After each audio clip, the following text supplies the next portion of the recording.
জামুরিয়ার ইকরা শিল্প তালুকের গগন sponge iron ফ্যাক্টরিতে গরম লোহার লেডেল উপচে পড়ে আহত হলো 5 শ্রমিক। গতকাল রাত 11টা নাগাদ ঘটনাটি ঘটে।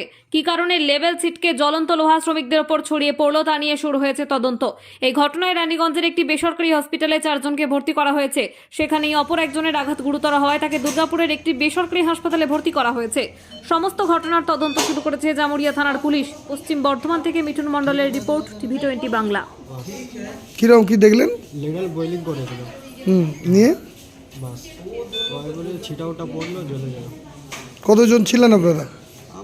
আমরা উপরে 2 জন ছিলাম আর নিচনে 4-5-6 জন ছিল। কজন সব মিলিয়ে দুর্ঘটনাগ্রস্ত হয়েছে? কজন আহত হয়েছে? 2 জন, আমরা তো এখানে 4 জন আছি, 2 জন দুর্গাপুরে আছে। আর বাস কে মারা গেছে? না না কি নাম আপনার? বিবেক কুমার বাবু। আমি আজকে সকালে কলকাতা থেকে ঢুকছি আসানসোল।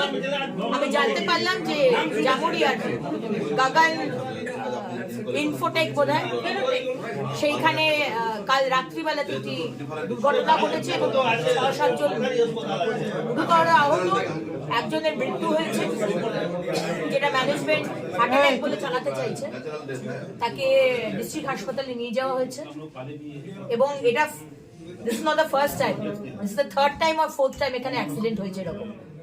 তাহলে বারবার কি করে অ্যাক্সিডেন্ট হচ্ছে? এর বয়লার সার্টিফিকেট দেখতে চেয়েছি, এখনো আসেনি।